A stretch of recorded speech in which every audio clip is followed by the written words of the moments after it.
말씀의 제목 따라 하겠습니다. 손을 내밀라. 시작.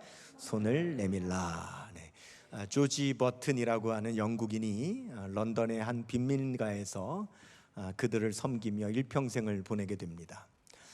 그가 섬긴 그 빈민가의 마을은 사람들이 가난하고 병들었으며 집조차 없는 사람들이었습니다. 환경은 불결하고 그들의 마음은 항상 슬픔으로 가득 차 있었습니다. 이 조지 버튼이 빵만 가지고 들어간 것이 아니라 그는 그리스도의 복음과 사랑을 가지고 들어갔습니다. 그들에게 그리스도의 사랑을 전했을 때에 그들이 그리스도의 사랑으로 변화되는 놀라운 모습들을 많이 목도하게 되죠. 그래서 그가 그리스도의 사랑으로 변화된 삶의 모습들을 간증하기 위하여 책을 한 권 썼는데 그 책의 제목이 나중에 아주 유명한 명언이 됩니다. 그 제목은 People matter more than things. 우리말로 하면 사람이 물건보다 소중하다라고 하는 그런 제목입니다. 한번 따라할까요? 사람이 물건보다 소중하다. 시작. 사람이 물건보다 소중하다 하는 것입니다. 그렇습니다. 사람이 가장 소중하죠. 성경도 그렇게 말하죠. 요한복음 3장 16절 우리 한번 암송해 볼까요? 하나님이 세상을 이처럼 사랑하사 독생자를 주셨으니 이는 그를 믿는 자마다 멸망하지 않고 영생을 얻게 하려 하심이니라. 아멘. 하나님은 사람을 너무너무 소중히 여기셔서 그 사람을 구원하기 위해서 하나님의 아들 독생자 예수 그리스도까지 이 땅에 보내주시고 그를 십자가에 못 박혀 죽으시기까지 우리를 구원해 주신 그 우리를 그렇게 소중히 여기신 하나님이라고 성경은 말씀하고 있죠. 여러분, 하나님도 그 무엇보다 우리 사람을 이토록 소중히 여기시는데 사람을 소중히 여기지 못하고 심지어 사람을 위하여 물건을 사용해야 할 터인데 반대로 물건을 얻기 위하여 사람을 버리는 일들이 이 세상에 얼마나 비일비재하게 일어나고 있는가라고 하는 거죠.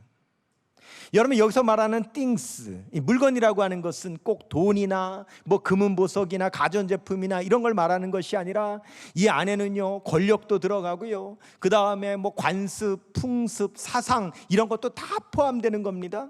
그것 때문에 사람을 소중히 여기지 않아서는 안 된다라고 하는 거죠. 그런데 도리어 사람을 소중히 여겨서 물건을 사용하는 것이 아니라 물건을 얻기 위하여 things, 무엇인가 그것들을 얻기 위하여 더 소중히 여겨서 사람들을 버린다면 여러분, 그 안에서 얼마나 어려운 부조화들이 생겨나겠습니까?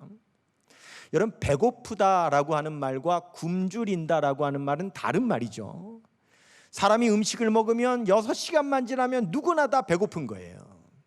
그런데 배가 고플 때에 먹을 것이 있는 사람은 굶주리는 사람이 아니죠. 굶주린다라고 하는 것은 배가 고파졌을 때에 전혀 먹을 것이 없는 사람을 우리가 굶주리는 사람이라고 하는 거죠. 그러면 이 세상에 굶주리는 사람이 얼마나 되는가? 세계 농업기구에 의하면은요, 이 세상에 굶주리는 사람은요 60억 인구 가운데 9억 명이 음식이 없어서 굶주린다는 거예요. 그러면 이 세상에 식량이 없느냐? 아닙니다.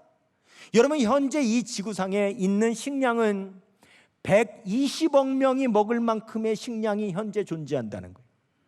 지구상에 있는 인구의 2배가 먹을 만큼의 식량이 존재하는데 어떻게 9억 명의 굶주리는 사람이 있을 수 있냐는 거죠. 그 이유는 바로 사람을 물건보다 소중히 여겨야 되는데 물건을 소중히 여긴 나머지 사람을 도외시하기 때문에 이런 일이 이루어진다라고 하는 거죠. 여러분, 미국이 생산하는 곡물은요 전 세계 인구가 다 먹어도 된다고 합니다. 프랑스 한 나라에서 생산되는 곡물은 유럽 사람이 다 먹을 만큼이라고 합니다. 이 세상에서 곡물을 가장 많이 수출하는 나라가 브라질인데 그 브라질 안에 영양실조에 걸린 사람이 7천만 명이라고 합니다. 여러분, 어떻게 이런 일이 일어납니까? 여러분, 제가 농촌에서 목회할 때에 사택 뒤에 30평 되는 텃밭이 있었어요. 저는 농사를 지을 줄도 모르고 또 농사 지을 만한 여유도 없으니까 봄이 되면은 성도님들이 오셔가지고 그 텃밭을 갈아주시고 온갖 야채 채소를 다 심어주시고 가십니다. 그러면 한두 달이 지나면은요, 상추가 올라오고요, 방울토마토, 오이, 가지, 온갖 야채 채소들이 쫙 올라옵니다. 그러면 성도님들이 고생해서 심어 놓으신 거니까 와서 좀 드세요 그래도 한 분도 안 옵니다. 왜냐하면 본인들도 다 텃밭이 있는데 텃밭이 뭐예요? 큰 농사 짓는 분들이 뭐가 아쉬워가지고 우리 사택에 있는 텃밭에 와서 상추 뜯어 먹겠어요? 한 번도 안 옵니다. 그러면 그 30평 텃밭에서 나오는 것을 오로지 우리 네 식구가 먹어야 되는데, 여러분, 네 식구가 뭡니까? 40명이 먹어도 남을 만큼 엄청난 양의 야채 채소가 올라옵니다. 여러분, 그것을 보면 깨달을 수 있는 게 있어요. 하나님은 우리에게 풍성하게 주시는구나. 여러분, 텃밭 농사 한번 해보세요. 압니다. 하나님께서 우리에게 얼마나 풍성하게 주시는지 몰라요. 하나님은 이렇게 우리에게 풍성하게 주셔서 전 세계 인구가 갑절이나 먹을 만큼 하나님은 그러한 식량을 우리에게 주시는데 왜 이렇게 모자라는가? 사람을 소중히 여기는 것이 아니라 물건을 소중히 여겨서 사람을 도외시하는 일들이 일어나기 때문에 세상에는 이런 부조화가 생긴다는 거죠. 예수님께서 성경에 보면 가장 안타까워하시는 것 중에 하나가 바로 이거예요. 사람이 소중한데 사람을 소중히 여기지 아니하고 물건을 소중히 여기는, 여기서 말하는 물건이라고 하는 것이 꼭 눈에 보이는 물질만이 아니라 어떤 사상이라든가 권력이라든가 이 모든 것을 포함한 things, 그런 것을 너무 소중히 여겨서 사람을 도외시하는 것, 우리 예수님께서 너무 안타깝게 여기시는 거죠. 성경에 보면 그런 대표적인 사람 가운데 바리새인이 나오잖아요. 바리새인은 율법을 소중히 여기는 사람이죠. 그런데 그들이 율법은 소중히 여겼을지 몰라도 그 율법을 주신 하나님의 참된 뜻은 그들이 알지를 못했어요. 한 율법사가 예수님께 와서 질문을 하죠. 예수님, 율법의 계명 중에 제일 큰 계명이 뭡니까? 중요한 계명이 뭡니까? 우리 예수님께서 말씀하십니다. 마가복음 12장 30절에서 31절 같이 봅니다. 시작. 내 마음을 다하고 목숨을 다하고 뜻을 다하고 힘을 다하여 주 너의 하나님을 사랑하라 하신 것이요, 둘째는 이것이니 내 이웃을 내 자신과 같이 사랑하라 하신 것이라, 이보다 더 큰 계명이 없느니라. 아멘이십니까? 맞아요. 하나님께서 말씀하신 계명을 주신 이유는 하나님 더 사랑하라고, 내 이웃을 더 사랑하라고 이 계명을 주셨는데, 바리새인들은 율법은 철저하게 지키고 소중하게 여기지만 하나님께서 그 율법을 주신 참뜻, 사람을 사랑하라고 하시는 그 뜻은 그들이 도외시 여겼다는 거죠. 오늘 우리가 읽은 이 마태복음 본문, 우리가 읽은 본문 바로 앞에 1절부터 8절까지 보면은 먼저 이러한 에피소드가 있습니다. 제자들이 안식일 날 예수님과 함께 길을 가다가 밀밭 사이를 지나가게 됐어요. 허기가 지니까 그 익은 밀을 꺾어다가 손으로 비벼가지고 그 미라를, 껍질을 날려보내고 그 미라를 먹었어요. 근데 여러분, 이것은 사실은 법에 걸리지 않습니다. 율법에 걸리지 않아요. 왜냐하면 율법에 가난하고 배고픈 사람이 길을 가다가 허기가 지면 그 밀 이삭을 베어다가 비벼서 먹는 것은 죄가 되지 않는다고 분명히 써 있어요. 여러분, 이것은 무슨 뜻입니까? 이것은 우리 하나님께서는 가난한 사람들은 허기를 면하기를 원하신다라고 하는 우리 주님의 그 사랑의 뜻이 담겨 있는 계명이죠. 그래서 이 제자들이 그렇게 했는데 이 바리새인들은 저들이 얼마나 허기가 졌으면 밀 이삭을 베어 먹었을까라고 하는데 관심을 둔 것이 아니라, 오늘이 안식일인데 어떻게 안식일 날 행동을 하냐 이거죠. 일을 하느냐 이거죠. 하나님의 참뜻을 깨닫지 못하는 사람들, 오직 율법의 그 율법 조항 하나하나를 그대로 지키는 것이 더 소중한 사람들. People matter more than things가 아니라 반대로 things matter more than people이 되어버린 그런 사람들이 바리새인이라는 거죠. 그런 바리새인이었기에 예수님께서 그들을 향하여 이렇게 말씀하십니다. 마태복음 12장 7절이요. 시작. 나는 자비를 원하고 제사를 원하지 아니하노라 하신 뜻을 너희가 알았더라면 무지한 자를 정죄하지 아니하였으리라 그랬습니다. 여기서 중요한 말씀은 뜻을 너희가 알았더라면입니다. 한번 따라해 보겠습니다. 뜻을 알았더라면. 예수님이 말씀입니다. 뜻을 알았더라면 너희가 지금 이렇게 비난하지 못할 것이다. 율법의 조항의 문항이 중요한 것이 아니라 그 율법을 주신 하나님의 참 뜻이 중요한데, 그것은 하나님을 더 사랑하는 것이고 이웃을 더 사랑하는 것이다. 그들이 배고프면 그들의 허기를 면하게 해주고, 그들이 아프면 그들을 치료해 주는 것, 이것이 하나님께서 가장 원하는 뜻인데, 그것은 모르고 어떻게 율법의 조항을 가지고 이렇게 비난할 수가 있는가? 우리 예수님께서 말씀하시는 거죠. 우리 하나님의 뜻은 여러분 사람을 소중히 여기는 사랑인 줄로 믿습니다. 제가 목회를 하다 보면 저의 자의와는 아무 상관없이 각종 단체나 기관에 리더십을 갖게 되는 경우가 있습니다. 뭐 대통령 선거하듯 나 좀 뽑아주세요 이게 아니라 어쩔 수 없이 순서에 의해서 올해는 꼭 당신이 해야 되는 차례입니다라고 맞는 경우들이 있어요. 뭐 예를 들어서 뭐 지방의 회장을 한다든지, 제가 속초시에 있을 때는 속초시 전체 교회 연합회 회장을 한다든지, 아니면 각종 NGO 단체의 어떤 뭐 이사장을 맡는다든지, 이런 일들이 있습니다. 그러면 이런 일들을 맡으면 거의 주로 하는 일 가운데 많은 부분을 차지하는 것이 회의를 하는 거죠. 참 회의를 많이 하게 되는데, 여러분 회의하면 항상 회의가 들지 않습니까? 회의가 어려워요. 그런데 제가 어떤 한 단체의 이제 리더를 맡아서 그 단체를 이끌 때에 회의를 하면 항상 저를 어렵게 하는 한 분이 있었어요. 아니 어디서 어떤 도움을 요청합니다, 우리 거기 좀 도와주십시다 라고 안건을 내면 이분은 항상 뭐라 그러냐면 선례가 없다는 거예요. 이분의 기준은 뭐냐면 선례가 있느냐 없느냐. 선례가 있으면 되고 선례가 없으면 안 된다는 거예요.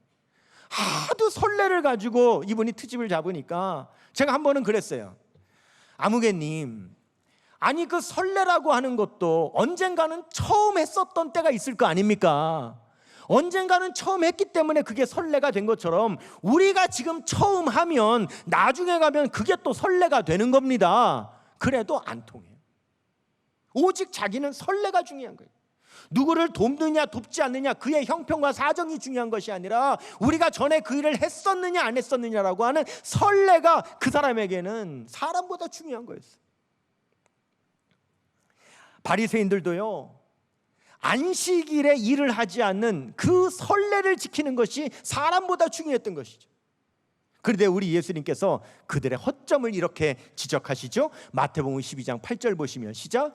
인자는 안식일의 주인이니라 하시니라. 아멘. 니들이 모르는 게 있다.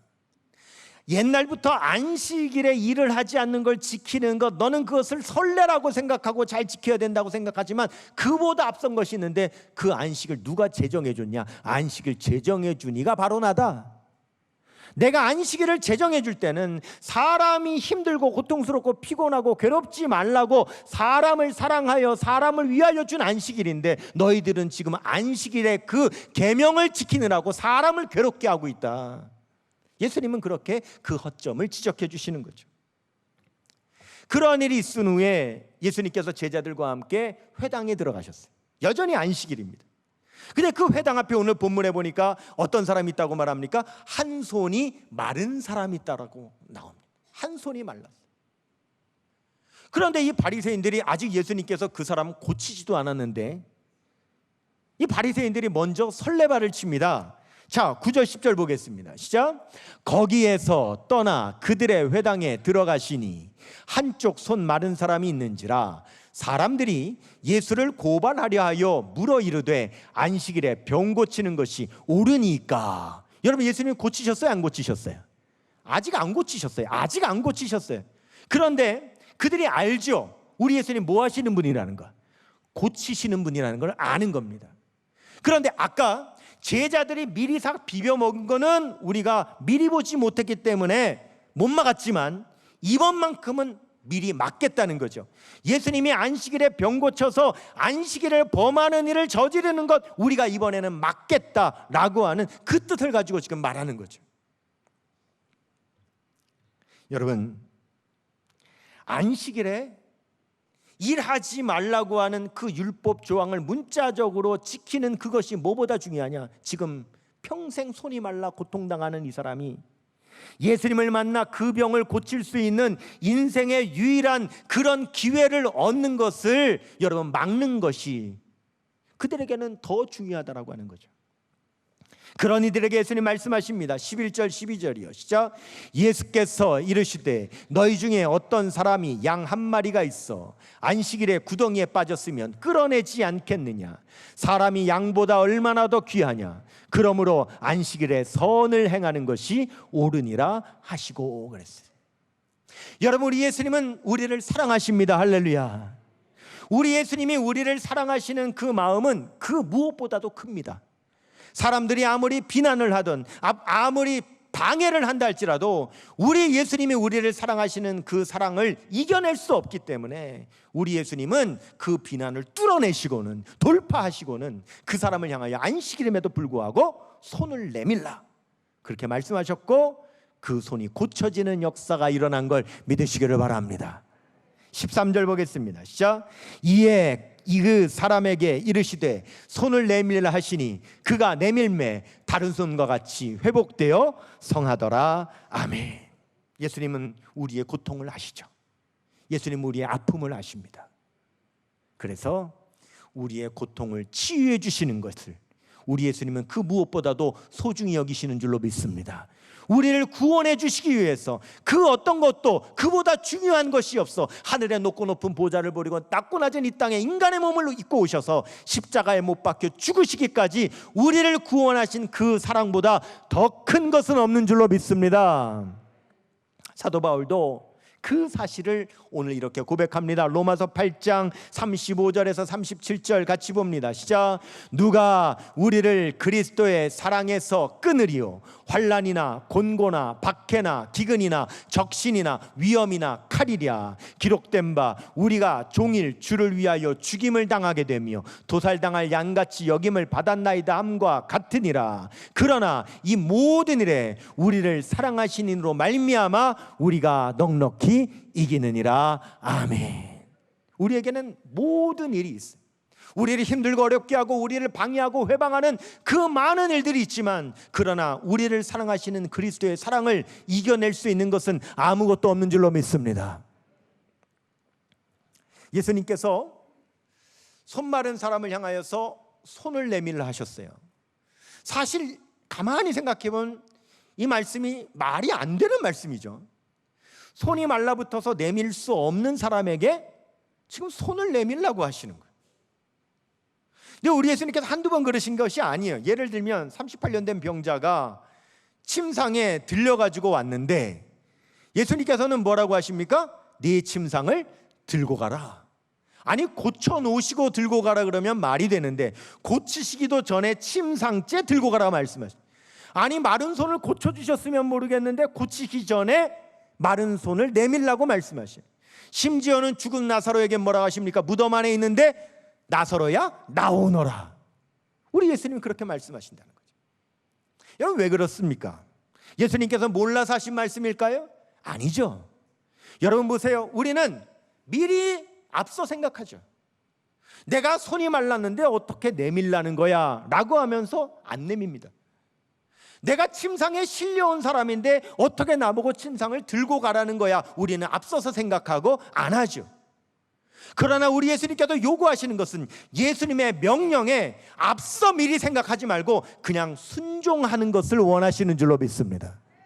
그러면 기적이 일어나는 거죠. 기적은 언제 일어납니까? 복잡하게 내 생각을 앞세우는 것이 아니라 하나님의 말씀에 순종할 때에 기적이 일어나는 걸 믿으시기를 바랍니다. 여러분, 우리 포항성결교회 성도님들 가운데 이렇게 주님의 말씀에 순종할 때에 놀라운 기적들을 보는 성도님들이 많이 있어요. 제가 사실은 그 사실을 여러분들에게 이 강단에서 간증을 하고 싶어가지고 목구멍까지 차오르는데도 제가 말씀을 못 드리는 이유가 있습니다. 왜냐하면 여러분, 주로 제가 이 강단에서 간증하는 것은 우리 교회 사역 이전에 제가 경험했던 일들을 주로 간증합니다. 그러나 왜 현재 일어나는 일들을 간증하지 않느냐? 그 이유는 간증이 없어서 안 하는 게 아니에요. 간증을 하고 싶지만 그 간증을 하려면 왜 이분에게 이런 어려움이 생겼는지를 설명을 해야 간증이 되는데, 그러면 우리 교회 지금 현재 있는 성도님의 개인사를 밝힐 수밖에 없잖아요. 그래서 못하는 거예요. 하지만 여러분, 지금 여러분과 여러분 옆에 앉아있는 성도님들에게 놀라운 하나님의 역사가 일어나고 있는 걸 믿으시기를 바랍니다. 실제 일어나고 있어요. 어떤 성도님들, 올 봄에 몇몇 성도님들 가운데 정말 자신의 어려운 문제를 가지고 저를 개인적으로 찾아오신 분이 있어요. 정말 밝히기 어려운 자신의 개인적인 어려움, 정말 벼랑 끝에 서 있는 것 같은 그런 위기 상황 가운데 목사님 어떻게 하면 좋겠습니까라고 자기 어려움을 밝힐 때에 제가 기도하자고 하죠. 왜? 기도 외에는 이런 유가 나갈 수 없다고 하셨기 때문에 기도해야죠. 그런데 어떤 분에게는 제가 새벽 기도하자 그랬어요. 근데 이분은 새벽 기도를 하셨던 분이 아니라 새벽 기도하는 게 어려워요. 그런데 여러분 어떻습니까? 아유, 난 지금까지 새벽 기도 해본 적이 없는데, 새벽에 일어나 기도하는 거 어려운데, 나 못하는데, 그런 것이 아니라 어떻게 되든지 간에 새벽 기도 하라고 하는 주의 종의 그 권면에 아멘하고 그분이 순종했을 때에 여러분 역사가 일어난 걸 믿으시기를 바랍니다. 놀라운 역사가 일어났어요. 놀라운 역사가 지금도 일어나고 있습니다. 예수님께서 한 손 마른 사람을 향하여 손을 내밀라 하실 때에 여러분 그 손이 낫는 역사가 일어난 걸 믿으시기를 축원합니다. 요즘 저에게 제3세계 국가에서 사역하고 있는 선교사님들에게서 갑자기 마스크를 보내달라고 하는 요청이 이 나라 전화에서 많이 옵니다. 근데 제가 조금 이해가 안 가는 것은, 사실은 코로나가 1년 8개월이나 지속되고 있는데 왜 벌써 마스크가 필요하다고 보내달라고 하지 않고 갑자기 왜 요즘 들어서 이렇게 지금 태국이라든가 뭐 미얀마라든가 뭐 베트남이라든가 여러 곳에 계시는 선교사님들이 지금 저한테 마스크가 필요하니 좀 보내달라고 하는 요청이 오는데 왜 그런가? 여러분 지금 변이 바이러스가 생겨나면서 지금 확진이 그 제3세계에도 확 퍼지고 있는데 백신은 언제 올지 요원한 상태에 있기 때문에 지금 견뎌내려면 마스크가 필요한데, 특별히 이 마스크도요 그 나라에서 만든 거나 아니면 또 중국에서 오는 거나 이런 것들은 질이 낮아가지고 써도 별 효과가 없다는 겁니다. 그러니까 한국 마스크가 가장 효과가 좋으니까 좀 마스크를 보내달라고 하는 그런 요청을 제가 요즘 굉장히 많이 받고 있어요.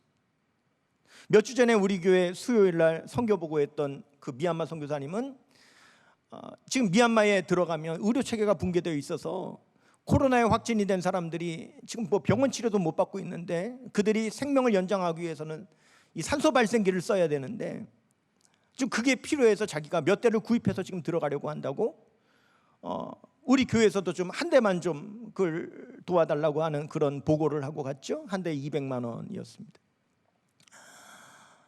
그런데 제가 아직 성도님들한테 거기에 대해서 공식적으로 뭔가 함께 하자라고 하는 말씀도 안 드렸는데, 그때 선교 보고를 받고 선교 헌금을 우리 선교위원회에 그렇게 올려주시는 분들도 지금 계시다고 들었고, 우리 교회 학교가 지금 마스크를 보내기 위해서 교회 학교 그 자녀들이 지금 마스크를 손수 만들고 마스크를 지금 모으고 있다라고 하는 그런 보고를 제가 봤습니다. 여러분 혹시 저는 이 말씀을 묵상하면서 이런 생각을 한번 해봤어요. 아니 한쪽 손 마른 사람의 손을 어떻게 그 사람이 내밀었을까? 근데 제가 이상한 상상이 들었는데, 분명히 성경에 뭐라고 써 있냐면 한 손 마른 사람이라고 그랬죠. 그 얘기는 바꿔 말하면 다른 한 손은 멀쩡하다는 겁니다. 그 사람이 그 마른 손을 어떻게 분명히 예수님께 내밀어야 하는데 어떻게 내밀 수 있었을까? 저의 상상입니다마는 그 반대편 손으로 붙잡아서 그 손을 우리 예수님께 내밀 수 있도록 만들어줄 수 있었다라고 하는 것입니다. 여러분, 우리가 지금 그 손이 말라 고통 가운데 그 손을 예수님께 내밀어 예수님을 붙잡고 치유받고 구원받아야 될 그 영혼들을 그 손 예수님께 내밀 수 있도록 우리가 붙잡아주고 내밀어주는 반대편 손이 우리 교회가 되었으면 좋겠습니다. 우리 교회가 그 사명을 감당할 수 있는 그런 저와 여러분이 되었으면 참 좋겠습니다.